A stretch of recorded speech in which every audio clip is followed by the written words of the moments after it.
সারাদিনে আসলে কতবার মাউথওয়াশ ব্যবহার করা যেতে পারে? মাউথওয়াশের ক্ষেত্রে অনেকগুলো প্রোটোকল আছে।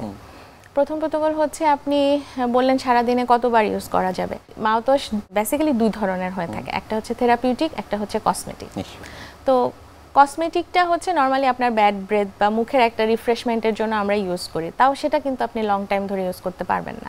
ধরেন 7 থেকে 14 দিন, ম্যাক্সিমাম 15 দিন। এর বেশি ইউজ করলে যেটা হবে, মুখের ভেতরে কিছু ভালো খারাপ ব্যাকটেরিয়ার সাথে সাথে অসংখ্য ব্যাকটেরিয়া থাকে, খারাপ ব্যাকটেরিয়ার সাথে কিছু ভালো ব্যাকটেরিয়াও থাকে, তো যেটা আমাদের হজমে হেল্প করে, সেই ব্যাকটেরিয়াটাকে কিন্তু মাউথওয়াশটা মেরে ফেলে যদি আপনি কন্টিনিউয়াসলি ইউজ করতে থাকেন।